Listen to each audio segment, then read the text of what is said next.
Baju batik buatan Batik Nagore dipakai Pak Bupati pergi undangan. Selamat ulang tahun IBI Kuantan Sengingi, garda terdepan dalam pelayanan kesehatan. Pada kesempatan yang berbahagia ini, izinkan kami untuk dapat memberikan sambutan sekaligus laporan kepada Bapak PLT Bupati Kuantan Sengingi dalam acara HUT IBI ke-71 tingkat Kabupaten Kuantan Sengingi. Pada momentum HUT IBI kali ini ada tema yang diangkat, yaitu perjalanan panjang profesi bidan mewujudkan generasi unggul menuju Indonesia maju. Dari tema tersebut kita dapat memahami bahwa banyak hal yang berkaitan tentang kesehatan yang ada di Kabupaten Kuantan Sengingi, khususnya umumnya di Provinsi Riau dan Indonesia. Jika dilihat dari komitmen pemerintah, pengalokasian anggaran pemerintah pada bidang kesehatan adalah terbesar ketiga setelah infrastruktur, pendidikan, dan kesehatan, yang wajib dialokasikan setiap anggaran pemerintah sebesar 10%. Jadi kira-kira Ibu Ketua IBI, Ibu Ketua IBI Provinsi, sebenarnya komitmen Pak Bupati itu sudah tertuang di dalam amanat ini. Kami kira tinggal kami dari Dinas Kesehatan untuk bisa mengalokasikan itu. Kita mengetahui secara bersama bahwa tenaga kesehatan yang menjadi garda terdepan yang langsung berhadapan dengan pelayanan kesehatan masyarakat adalah bidan-bidan yang berada di desa, orang yang setiap saat 24 jam harus mampu melayani masyarakat dengan baik, yang sudah pasti akan banyak menerima tantangan dan persoalan-persoalan di lapangan. Bekerja baik dan ikhlas sudah menjadi kewajiban, jarang sekali mendapat pujian. Jika salah sedikit sering dapat makian dan pasti menjadi bahan bulian. Nah, ini yang terjadi Pak Bupati. Jadi ibu-ibu bidan kok asal salah segini pada budi mah. Tapi yang tidak salah karena banyak orang salah. Bapak Bupati yang kami hormati, Bapak Ibu hadirin yang berbahagia, jumlah bidan di Kabupaten Kuantan Sengingi saat ini adalah sebanyak 841 orang, dengan rincian PNS sebanyak 302 orang dan non PNS sebanyak 539 orang. Dan ini jika dibagi dengan jumlah desa kelurahan, harusnya per desa itu ada 3-4 orang. Di setiap desa itu memiliki bidan desa yang secara logika berpikir singkat, kebutuhan akan pelayanan masyarakat pada bidang kesehatan harusnya terjawab walaupun tidak 100%. Namun fakta di lapangan justru sebaliknya. Bahkan saat ini ada desa yang tidak memiliki bidan desa, dan ini menjadi catatan penting bagi kami Dinas Kesehatan untuk bisa membuatkan peta kebutuhan tenaga kesehatan di Kabupaten Kuantan Sengingi. Bapak PLT, Bupati hadirin yang berbahagia, beberapa kendala saat ini terkait kesehatan khususnya bidan desa adalah: pertama Pak Bupati, penempatan yang tidak sesuai dengan komitmen. Jadi kalau orang katakan drive man in drive list, kalau ibu bidan kok drive man in drive no komitmen. Nah gitu Pak Bupati. Kenapa kami katakan demikian? Waktu mendaftar menjadi PNS, dia katakan siap selama 10-15 tahun mengabdi. 3 tahun baru Pak Bupati ngajurlah nak pindah. tak sesuai komitmen itu dah. Maka tak pernah kita ketemu ada bidan berada di desa selama setakat ini. Jadi karena memang kita di luar dari komitmen itu. Pertama saya ingin sampaikan, bidan ini tadi kata Pak Kadisnya, kata Ketua IBI adalah garda terdepan. Betul. Orang yang pertama kita lihat di dunia ketika lahir adalah bidan. Jadi kalau bidannya seram, ya kayak Pak Dadrah bilang aja ya. Jadi tentara dia. Kalau bidannya senyum, nah ini kayak Pak Ketua DPRD ini. Ya.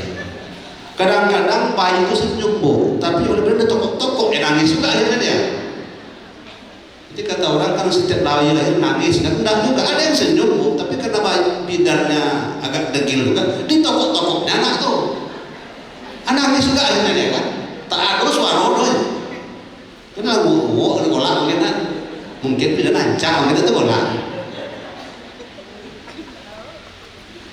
Oleh karena yang kami lihat pertama adalah bidan, maka tentu bidan harus menampilkan pelayanan terbaik. Kalau di rumah sakit, sapa, senyum, sanap, santun, ini ketemu ya.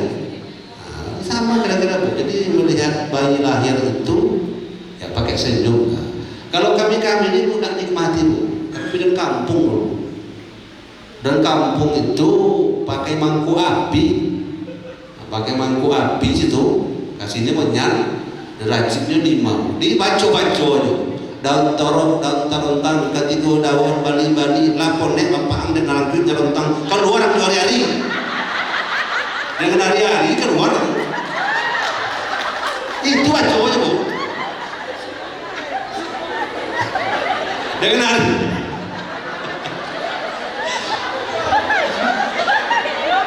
Keluar dia ini dulu gitu bu. Aku anak bidan, namanya aku bidan dan kampung mengkopal itu pantunnya loh ya. Pantunnya loh dia kayak aku bidan Pak Jabir tahu, aku bidan kampung. Kadang-kadang subuh orang kan udah semayang. Cuma kok kami kok banyak wajah-wajah frustasi loh. Nyoba masuk keluar. Oleh cukui lem 9 bulan. Kalau ibu kan ada buka 1, buka 2, buka 3, buka 4, buka 5, ya kan? Kalau di kampung tidak ada bu, keluar. Pokoknya kalau bacol dah korup bahelo. Lagu lah kalau kita congang kan aku bilang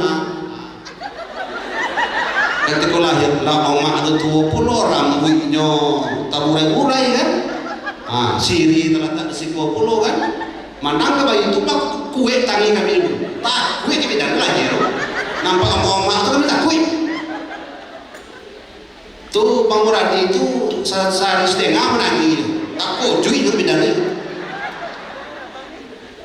Akhirnya tentu dengan pelayanan modern, ilmu pengetahuan sudah maju.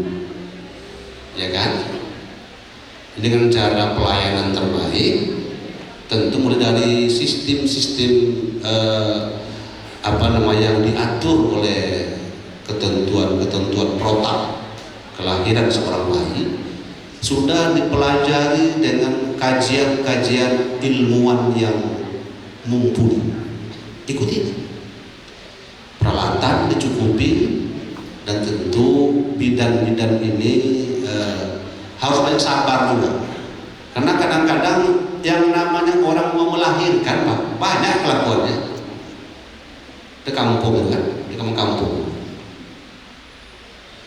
kadang pinggang sakit lampu basiang atau dia melahirkan baik kampung 6 bulan baru. Jadi ini ke depan harapan kami tentu bidan-bidan kami ini harus terlebih terampil, kemudian sesuai dengan sumpah jabatan laksanakan tugas dengan sebaik-baiknya. Bapak Ibu yang saya hormati, hormati pemerintah daerah tentu tidak perlu lagi dibikin program karena sudah mandatori diatur oleh undang-undang. 10% dari anggaran daerah itu wajib untuk kesehatan. Silakan lihat. Itu undang-undang. Jadi mau diajukan tidak perlu lagi dengan uang yang ada ya. Kalau APBD kita ada 1,1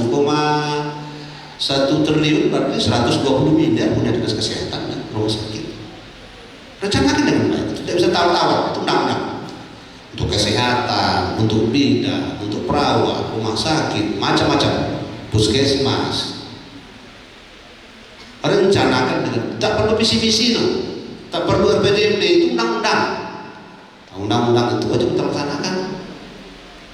Oleh karenanya nanti tinggal lagi kreativitas antara bidan-bidan kita ini ya berkomunikasi dengan Kadis Kesehatan apa yang mau dibuat untuk melaksanakan rangkaian kegiatan peningkatan kompetensi kan namanya, pelatihan kan namanya.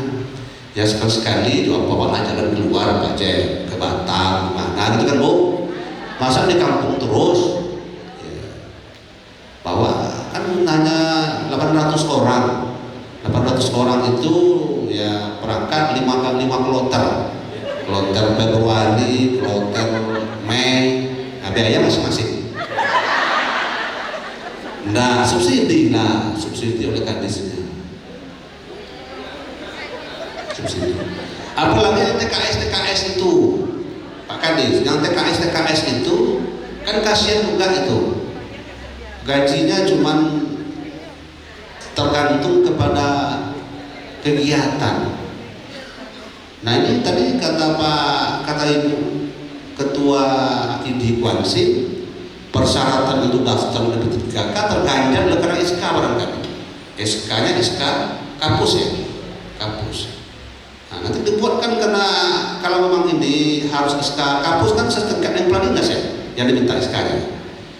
Carikan regulasinya, komunikasikan dengan kementerian terkait agar nanti azas berkeadilan antara teman-teman yang sudah mengabdi 5 tahun, 10 tahun bisa ditampung pada pegawai P3K yang janji pemerintah itu akan dibiayai dengan dana pusat atau dana DBH atau dana APBN untuk memajukan dunia kesehatan yang tentu akhirnya menjadi sebuah percontohan terbaik di Provinsi Riau kalau bisa. Kemudian tadi ada juga saran soal P3K sudah ya, nanti Pak Kadisnya carikan jalan keluar agar tenaga-tenaga TKS bisa ikut, nanti direvisi edaran sekdanya itu, tapi tentu komunikasi dengan KSN atau kementerian terkait. Kemudian bantuan pada kegiatan tadi sudah saya sampaikan Bu. Jadi dosa bantuan, anggaran kita banyak, itu mandatori. Jadi kalau untuk sebuah mandatori itu bisa dialokasikan dananya untuk kegiatan silahkan. Sepanjang sudah ada RKPD kita, sudah ada di RPJMD kita, tinggal digunakan. Ruas-ruas kesehatan itu bagian dari kewajiban kita, baik melaksanakan eksekusi oleh pegawai teknis atau penganggaran. Itu perintah undang-undang yang semuanya wajib kita alokasikan pada APBD kita. Tidak usah ragu. Di intinya sebenarnya ada 2 pegawai yang istimewa sebenarnya. Pendidikan 20%, kesehatan 10%. Silakan direncanakan dengan baik untuk kesejahteraan pegawainya dan atau untuk kelengkapan peralatan teknis yang dibutuhkan dalam melayani masyarakat kita. Tapai Bumi diberi lagi untuk sarapan di pagi hari. Semangat ini tidak kami lakukan lagi, membawa masyarakat sampai ke pelosok negeri. Selamat ulang tahun IBI ke-71. Semoga berjaya dalam mengemban amanah. Akhirnya selamat bertugas, selamat mengabdi. Allahumma fiqh. Assalamualaikum warahmatullahi wabarakatuh.